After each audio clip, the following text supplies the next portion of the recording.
नमस्कार प्यारे साथियों और मित्रों और छात्रों, जय हिंद, जय भारत। जैसे कि तुम लोग रोज कुछ ना कुछ करते रहते हो, है ना, कुछ क्रिया करते रहते हो, काम करते रहते हो, तो उन क्रियाओं को हम वर्ब कहते हैं, है ना। इंग्लिश में क्या कहते हैं? वर्ब कहते हैं। तो कुछ इंपॉर्टेंट, जैसे कि सामने पीछे दिख रहा है वर्ब, तो वर्ब्स में मैं ऑलरेडी पढ़ा चुका हूं। वर्ब्स क्या होता है, वर्ब क्या होता है, किस तरह से काम करता है।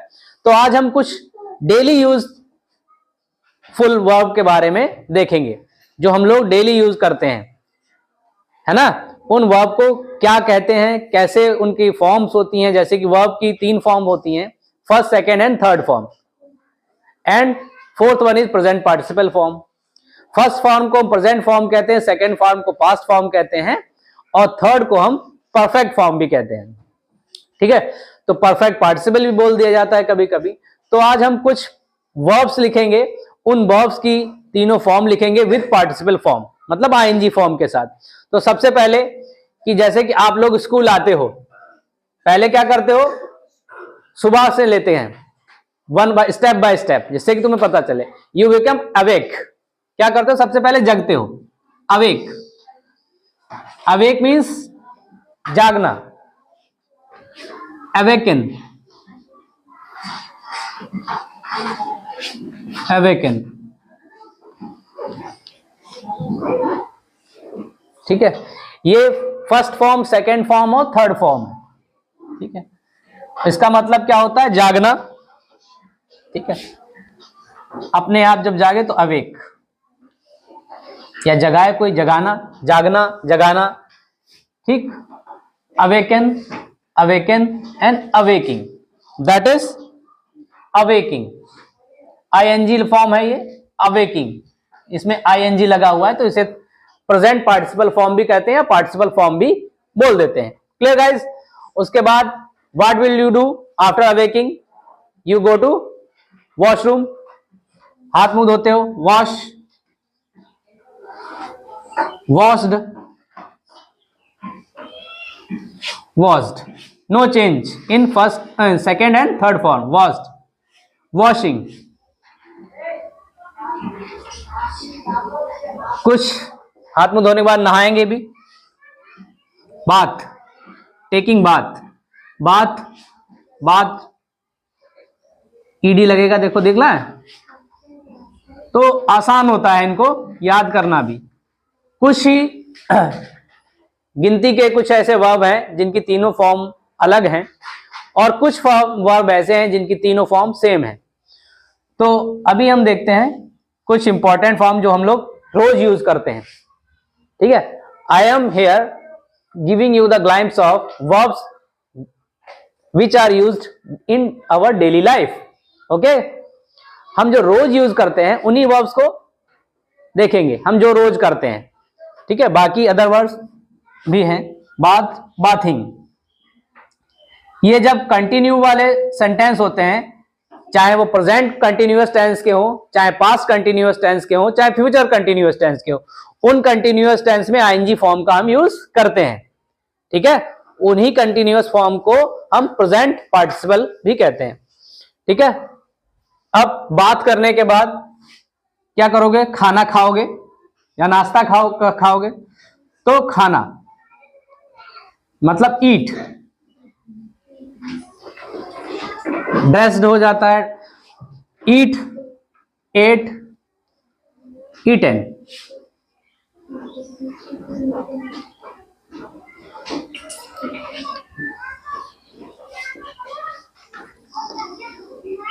Eating, clear? उसके बाद स्कूल आते हो, रेडी होते हो, उसके बाद क्या करते हो? You come to here in school. तो वहां से क्या हो? You are going to school, तो क्या करेंगे? गो। वेंट, ये है जिसके तीनों फॉर्म अलग है, गॉन और गोइंग। अगर मैं कहूं आ रहे हैं बच्चे, आ रहे हैं, तो कम, आना। गो मीन्स जाना, गया के लिए भी गो, वेंट, गॉन का यूज करते हैं। आना या आया के लिए भी कम, केम, कम का यूज करेंगे, इसी फॉर्म का यूज करेंगे, इन्हीं फॉर्म्स का। आना। ईट का मतलब खाना, बाथ का मतलब नहाना या स्नान करना, what ever you like. Wash का मतलब धोना, ठीक है, कपड़े धोना, मुंह धोना, हाथ धोना, wash your hands, wash your hands, ठीक है। कम का केम, और थर्ड फॉर्म कम ही होती है, CAM, केम, और थर्ड फॉर्म कम होती है, COM। जो फर्स्ट फॉर्म होती है वही थर्ड फॉर्म भी होती है, कमिंग। उसके बाद स्कूल आने के बाद प्रार्थना करते हैं, प्रे, PRAY, प्रेड। यहां ED लग जाता है।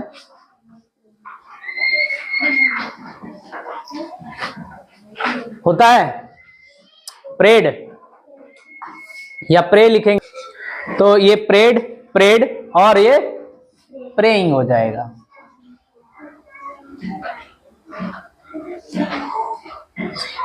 प्रार्थना करता है, प्रार्थना करता था या करी, की, प्रार्थना कर चुका है या चुकी थी या चुके होंगे, प्रेइंग, ठीक है, clear.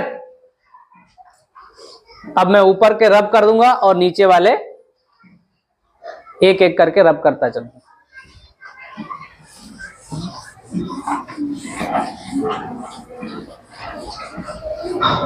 Practice of, we are doing here the practice of verbs which are used in our daily life. Verbs, some important verbs.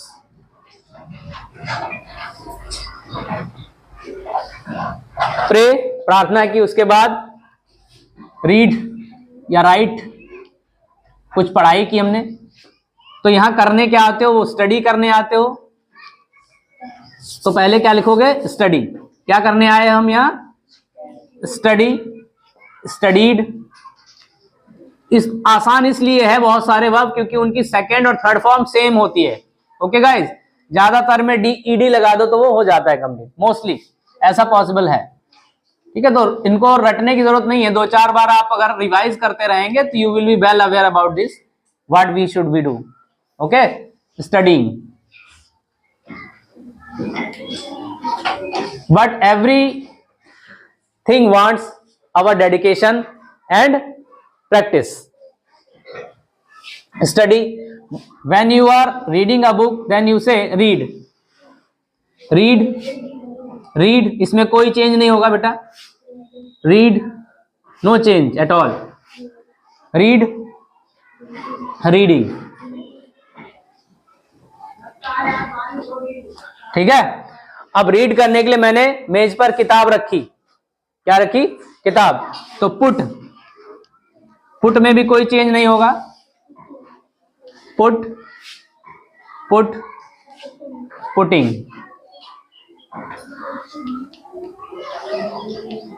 ठीक है।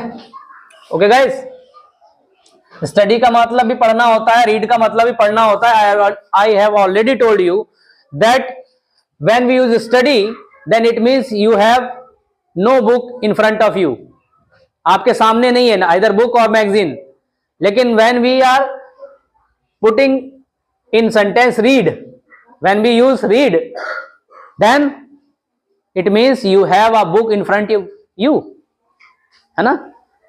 मतलब हम जब read का प्रयोग करेंगे तो इसका मतलब होता है कि हमारे सामने कोई भी बुक है, तभी तो हम पढ़ रहे हैं ना। और स्टडी का यूज कब करते हैं, जब हमारे साथ कोई बुक, मैगजीन, न्यूज़पेपर वगैरह ना हो, जस्ट टेलिंग या letting the person that I am studying. Okay, put. Similarly cut का भी यूज, कोई चेंज नहीं होता, कट में भी कोई चेंज नहीं होता है, गॉट इट, कट में भी कोई चेंज नहीं होगा, रिमेन सेम इन ट्रेओ, तीनों फॉर्मेट में कट ही रहेगा। मान लो अब भूख लग गई तो कट करके खा, ब्रेकफास्ट करते हो तो कुछ भी जो होता है तो कट करते हो ना, CUT कट, कटिंग। अब रीड करने के साथ आप क्या करोगे, राइट भी करोगे, राइट, रोट, ये तीनों फॉर्म अलग हैं, रिटन, राइटिंग, ठीक है। और कुछ चीजें नोट भी करोगे अपनी नोटबुक में, तो नोट, नोटेड, नोट कर लिया, नोट कर चुका हूं, noted, noting, I am noting. Clear guys?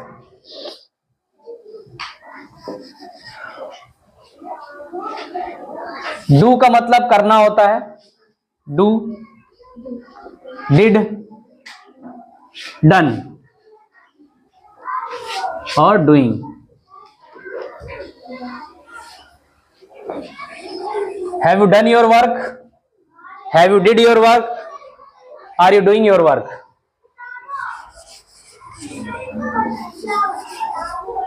उसके बाद लिखा पढ़ा। अब लंच टाइम होता है तो क्या करते हो आप लोग, खाना खाते हो, उसके बाद कुछ देर के लिए क्या करते हैं हम, you are play, you are in the play ground and you are playing, तो क्या होता है, play, PLAY, played, that is played. And ING form is playing.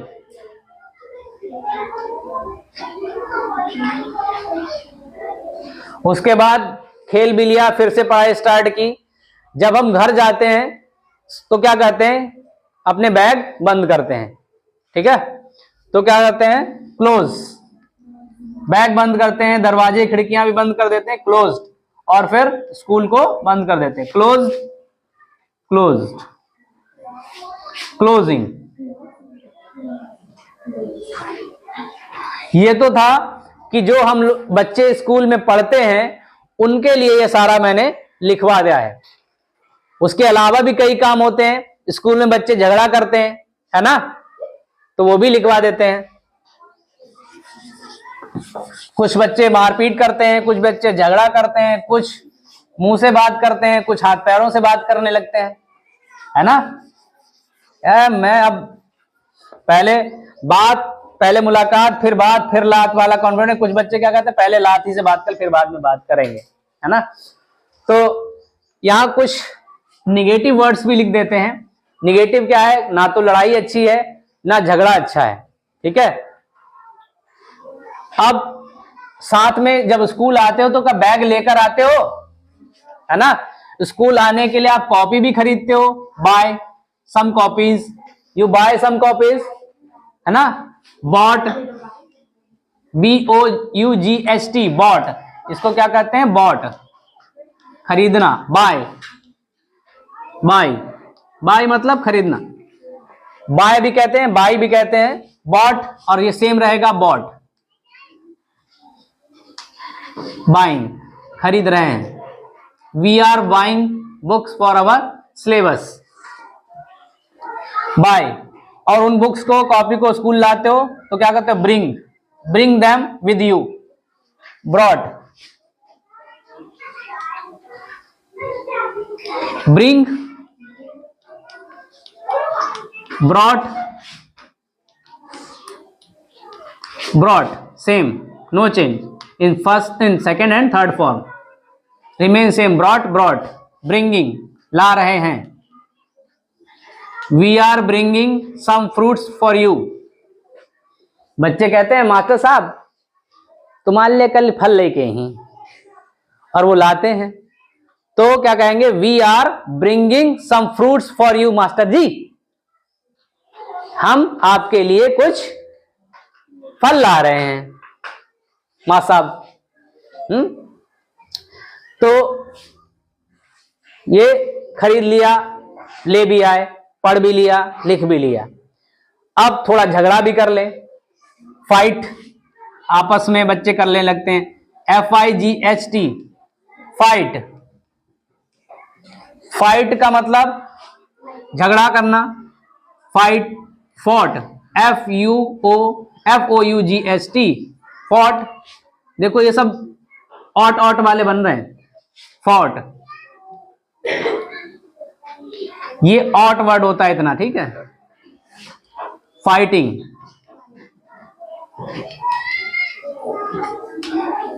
और कुछ बच्चे मार भी देते हैं झगड़ा करते करते, तो बीट, या मास्टर जी जब झगड़ा करोगे तो बीट करेंगे।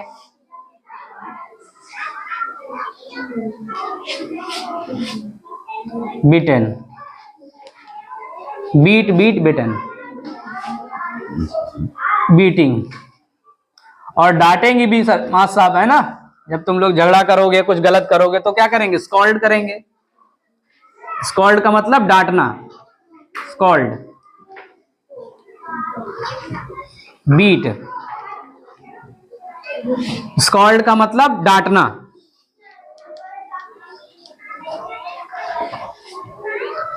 बाय का मतलब खरीदना।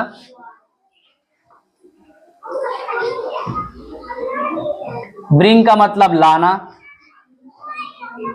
फाइट का मतलब झगड़ा या लड़ाई करना।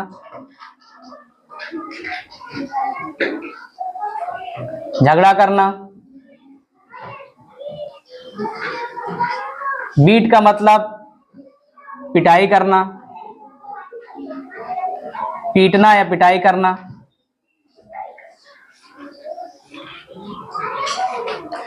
स्कॉल्ड का मतलब डांटना, है ना, scolded, scolded.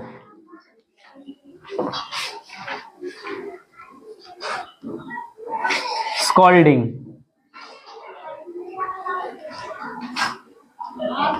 These are the some words which we are used in our daily life in school. जब मास्टर साहब ने डांट दिया बच्चे को तो बच्चा क्या करेगा, रोएगा, है ना, तो क्या करेंगे, बच्चा रोएगा। तो मास्टर साहब क्या करेंगे, डांटेगा तो बच्चा वीप करेगा, वेप्ट, वेप्ट। और ING फॉर्म क्या होगी, वीपिंग। क्या होगी, वीपिंग। रो रहा है, बच्चा रो रहा है, द चाइल्ड इज वीपिंग। बच्चा रो रहा है, चाइल्ड इज वीपिंग। और कभी कभी क्राई भी हो जाता है, क्राई, नाले में रोना होता है, क्राई मीन्स रोना। ये वीप और ये क्राई। तो फिर क्या होगा,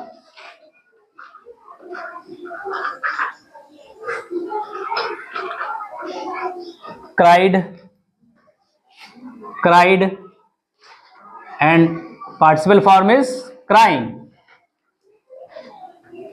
अब बच्चा रोने लगा तो माँ साहब कहेंगे यार अब इसको चुपाया भी जाए, शांत कराया जाए, उसको कुछ जोक सुनाया, तो बच्चा क्या होगा, हंसने लगेगा।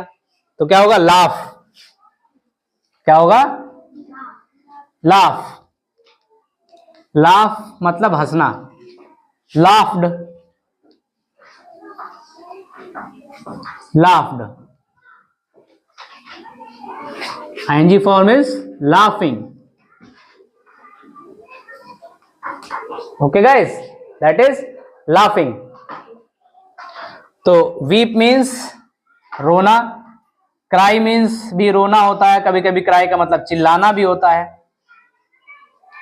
ओके, तो इन मॉडर्न लैंग्वेज weep ना यूज करके हम cry का मोस्टली यूज करते हैं। लाफ का मतलब क्या होगा, हंसना। ओके गाइस, तो this is all about what we do in our student life, in daily life, here in school and at our home. Okay, तो these are some interesting as well as important verbs which we are used in our daily life. ये कुछ महत्वपूर्ण verbs हैं क्रियाएं हैं जो हम अपनी रोजमर्रा की जिंदगी में करते हैं, उनको इंग्लिश में ट्रांसलेशन में हम कैसे यूज करेंगे, उनकी तीनों फॉर्म का मैंने यहां पर बताया है। और इसको अच्छे से कैसे इस्तेमाल करें ट्रांसलेशन में, वो आपको सीखना है। ठीक है, तो ये जो 3 फॉर्म्स हैं, फर्स्ट, सेकंड, थर्ड फॉर्म, इनको आपको याद करना है, as well as ING form जिसे हम पार्टिसिपल फॉर्म भी कहते हैं, प्रेजेंट पार्टिसिपल फॉर्म, उसको भी आपको याद करना है। याद करने का ये मतलब नहीं कि 1-2 घंटे आप लेकर बैठे रहे रोज। I taught you that you have to revise everything at least twice in a day, कम से कम 2 बार, और रोज उसको अगर आप रिवाइज करते रहेंगे तो आपको उसको याद करने की जरूरत नहीं पड़ेगी, वो अपने आप ही मेमोराइज हो जाएगा। और यहां अगर आप देखेंगे तो यहां पर कुछ ही ऐसे वर्ब्स हैं जिनकी तीनों फॉर्म्स अलग हैं, otherwise mostly 2 forms are same, second and third forms are same. Okay guys, तो इसे याद करने में आपको किसी को प्रॉब्लम नहीं आनी चाहिए। सो enjoy it, remember it and use it in your translations. जय हिंद, जय Bharat. Thanks for watching the video. Like, share and subscribe.